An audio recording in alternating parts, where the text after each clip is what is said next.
ಎಲ್ಲರಿಗೂ ನಮಸ್ಕಾರ. ಓ, 100 ವರ್ಷದ ಜೇನುತುಪ್ಪ ಕೆಡೋದಿಲ್ವಾ? ಓಹೋ, ಇದು ಭಾರಿ ಆಶ್ಚರ್ಯ. ಆ? ಇಲ್ಲಿ ಎಡಭಾಗದಲ್ಲಿ ನೋಡಿ, ಜೇನುಗೂಡು ಕೊಟ್ಟಿದ್ದೀನಿ. ಆ ಜೇನುಗೂಡಿನಲ್ಲಿ ಜೇನು ಹುಳುಗಳು ಹೂವಿನಿಂದ ಸಕ್ಕರೆಯನ್ನು ಇರ್ತಕ್ಕಂಥ ನೀರನ್ನ ಸಂಪಾದನೆ ಮಾಡ್ಕೊಂಬಂದು ಜೇನುಗೂಡಿನಲ್ಲಿ ಹಾಕುತ್ತೆ. ಜೇನುಗೂಡಿನಲ್ಲಿ ಶೇಖರವಾದಾಗ ಅಲ್ಲಿರ್ತಕ್ಕಂಥ ಎಂಜೈಮ್ಗಳು ಸೇರಿಕೊಂಡು ಆ ನೀರಿನ ರೂಪದಲ್ಲಿರ್ತಕ್ಕಂಥ ಸಕ್ಕರೆಯನ್ನ ಗಟ್ಟಿಯಾಗ ತುಪ್ಪದ ಹಾಗೆ ಮಾಡುತ್ತೆ. ಅದಕ್ಕೆ ಜೇನುತುಪ್ಪ ಅಂತ ಕರಿತೀವಿ. ಪಕ್ಕದಲ್ಲಿ ಜೇನುತುಪ್ಪ ತೋರಿಸಿದ್ದೀನಿ. ಇದು ಸುಮಾರು ವರ್ಷಗಳ ಹಳೆಯ ಜೇನುತುಪ್ಪ, ಅವ್ರು ಇನ್ನೂ ಕೆಟ್ಟಿಲ್ಲ. ಏನು ಕಾರಣ ಅನ್ನೋದನ್ನ ನಾವು ಸರಳ ವಿಜ್ಞಾನದಿಂದ ಕಲಿಯೋಣ. ತುಪ್ಪ ಕೆಡುವುದಿಲ್ಲ ಏಕೆ? ಜೇನುತುಪ್ಪವನ್ನು ವರ್ಷಗಟ್ಟಲೆ ಇಟ್ಟರೂ ಸಹಿತ ಕೆಡೋದಿಲ್ಲ, ಯಾತಕ್ಕೆ ಅಂತ ಕೇಳಿದ್ರೆ ಹೇಳ್ಬೋದು. ಆದ್ರೆ ಇತರೆ ಆಹಾರಗಳು ಕೆಟ್ಟೋಗ್ಬಿಡುತ್ತೆ. ಈಗ ಅನ್ನ, ಹುಳಿ, ಸಾರು, ಬ್ರೆಡ್ ಎಲ್ಲ ಇಟ್ಟರೆ ಕೆಟ್ಟೋಗುತ್ತೆ. ಆದ್ರೆ ಜೇನುತುಪ್ಪವನ್ನ ವರ್ಷಗಟ್ಟಲೆ ಇಟ್ಟರೂ ಕೆಡೋದಿಲ್ಲ. ಏನ್ ಕಾರಣಪ್ಪ ಇದು?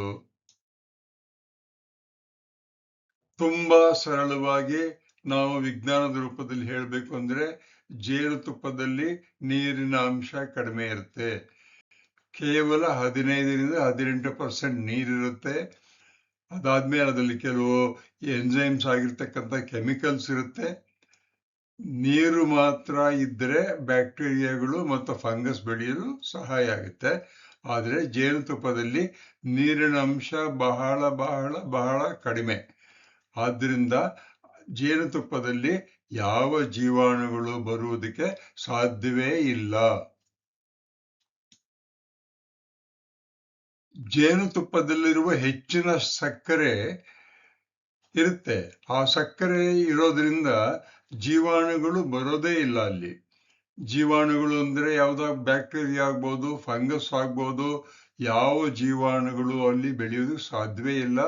ಕಾರಣ ಸಕ್ಕರೆ ಜಾಸ್ತಿ ಇರೋದ್ರಿಂದ ಅದು ಏನ್ ಮಾಡುತ್ತೆ ಅಂದ್ರೆ, ಜೀವಾಣುಗಳು ಬಂದು ಕೂತ್ಕೊಂಡಾಗ ಜೀವಾಣುದಲ್ಲಿರ್ತಕ್ಕಂಥ ನೀರನ್ನ ಎಳ್ಕೊಂಡ್ಬಿಡುತ್ತೆ. ಎಳ್ಕೊಂಡ್ಬಿಟ್ಟು ಜೀವಾಣುಗಳು ಸಾಯುವ ಹಾಗೆ ಮಾಡುತ್ತೆ. ಇದು ತುಂಬಾ ಸರಳವಾಗಿರ್ತಕ್ಕಂಥ ಒಂದು ವಿಜ್ಞಾನದ ಕಾರಣ ಕೊಟ್ಟಿದ್ದೀನಿ. ಹೆಚ್ಚು ಹೇಳೋದಿಲ್ಲ, ಇಷ್ಟು ಮಾತ್ರ ಹೇಳಿದ್ದೀನಿ. ಇನ್ನೂ ಕಾರಣಗಳನ್ನ ಹೇಳಬೇಕು ಅಂತಂದ್ರೆ, ಜೇನುತುಪ್ಪಕ್ಕೆ ಆಮ್ಲೀಯ ಗುಣ ಇರುತ್ತೆ. ಆಮ್ಲೀಯ ಗುಣವನ್ನು ನಾವು pH ನಿಂದ ಹೇಳ್ತೀವಿ. ಇದರಲ್ಲಿ pH ಸುಮಾರು 3.2 ರಿಂದ 4.5 ಅಂದ್ರೆ ಆಸಿಡ್, ಆಮ್ಲ ಜಾಸ್ತಿ ಇದೆ. pH 0 ಇದ್ದಾಗ ಇಲ್ಲ, pH 0 ಇದ್ದಾಗ ನೀರು ಅಂತಾಗುತ್ತೆ. ಆದರೆ pH ಇಲ್ಲಿ ಕಡಿಮೆ ಇದೆ. ಇದು ಬ್ಯಾಕ್ಟೀರಿಯಾಗಳನ್ನ, ಫಂಗಸ್ ಅನ್ನ ಬೆಳವಣಿಗೆ ಆಗೋದಕ್ಕೆ ಬಿಡೋದೇ ಇಲ್ಲ. ಜೊತೆಗೆ ಏನಾಗುತ್ತೆ ಅಂದ್ರೆ, ಜೇನುತುಪ್ಪದಲ್ಲಿ ಹೈಡ್ರೋಜನ್ ಪರಾಕ್ಸೈಡ್ ಕೂಡ ಉಂಟಾಗುತ್ತೆ. ನಾನು ನಿಮಗೆ ಮೊದಲೇ ಹೇಳಿದೆ, ಜೇನುತುಪ್ಪ ಅಂತಕ್ಕಂಥದ್ದು ಸಕ್ಕರೆಗಳ ಒಂದು ಮಿಶ್ರಣ ಜೊತೆಗೆ ಅನೇಕ ಕೆಮಿಕಲ್ಸ್ಗಳು ಇರುತ್ತೆ. ಆ ಕೆಮಿಕಲ್ಸ್ ಇರೋದ್ರಿಂದ ಮತ್ತು ಕೆಮಿಕಲ್ಸ್ ಜೊತೆಗೆ ಕೆಮಿಕಲ್ಸ್ ಇರುತ್ತಲ್ಲ, ಎಂಜೈಮ್ಗಳು ಇರೋದ್ರಿಂದ ಅಲ್ಲಿ ಹೈಡ್ರೋಜನ್ ಪರಾಕ್ಸೈಡ್ ಉತ್ಪತ್ತಿ ಆಗುತ್ತೆ. ಹೈಡ್ರೋಜನ್ ಪರಾಕ್ಸೈಡ್ ಇದ್ದಾಗ ಯಾವ ರೀತಿಯ ಬ್ಯಾಕ್ಟೀರಿಯಾಗಳು, ಸೂಕ್ಷ್ಮಾಣುಗಳು ಬೆಳೆಯೋದಕ್ಕೆ ಸಾಧ್ಯವೇ ಆಗಲ್ಲ. ಇದು ನೈಸರ್ಗಿಕ ರಕ್ಷಣೆ. ತುಂಬಾ ಸಂಕ್ಷಿಪ್ತವಾಗಿ ಜೇನು ಕೆಡುವುದಕ್ಕೆ ಕಾರಣ ಏನು ಅಂತ ಹೇಳ್ಬೋದು. ತುಂಬಾ ಸಿಂಪಲ್ ಆಗಿ ಹೇಳೋಣ. ಒಂದು, ತುಂಬಾ ಕಡಿಮೆ ನೀರಿರುತ್ತೆ, ಹೆಚ್ಚು ಸಕ್ಕರೆ ಇರುತ್ತೆ. ಸಕ್ಕರೆ ಎರಡು ರೀತಿಯಾಗಿರ್ತಕ್ಕಂಥದ್ದು, ಫ್ರೂಕ್ಟೋಸ್ ಮತ್ತು ಸ್ಯೂಕ್ರೋಸ್ ಅಂತಕ್ಕಂಥ ಎರಡು ಸಕ್ಕರೆ ಸೇರ್ಕೊಂಡು ಸುಮಾರು 80% ಸಕ್ಕರೆ ಇರುತ್ತೆ. ಇದಕ್ಕೆ ಆಮ್ಲೀಯ ಗುಣ ಇದೆ. ಹೈಡ್ರೋಜನ್ ಪರಾಕ್ಸೈಡ್ ಅಂತಕ್ಕಂಥ ನೈಸರ್ಗಿಕ ರಕ್ಷಣೆ ಇದೆ. ಇವುಗಳೆಲ್ಲ ಸೇರಿ ಜೇನುತುಪ್ಪವನ್ನು ನಾವು ಅನೇಕ ವರ್ಷಗಳ ಕಾಲ ಸುರಕ್ಷಿತವಾಗಿ ಇಡಬಹುದು. ಅದು ಕೆಡುವುದೇ ಇಲ್ಲ. ಈ ಒಂದು ವಿಡಿಯೋ ಚಿತ್ರೀಕರಣವನ್ನು ಮಾಡೋದಕ್ಕೆ ಕಾನ್ಸೆಪ್ಟು, ಡಿಸೈನು, ವಾಯ್ಸು ಎಲ್ಲ CG ನಾಗರಾಜ್ ಅವರು ಅಂದ್ರೆ ನಾನು.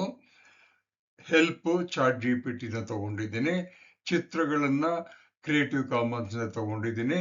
ಯೂಟ್ಯೂಬ್ನವರು ಇದನ್ನ ಪಬ್ಲಿಷ್ ಮಾಡ್ತಾರೆ, ಅವ್ರಿಗೂ ವಂದನೆಗಳು. ನೀವು ನೋಡಿ ಇಷ್ಟಪಟ್ಟರೆ ಸಬ್ಸ್ಕ್ರೈಬ್ ಮಾಡಿ ನನ್ನ ಚಾನಲ್ಗೆ, ಬೇರೆಯವ್ರಿಗೂ ಹೇಳಿ ನೋಡೋದಕ್ಕೆ. Thank you.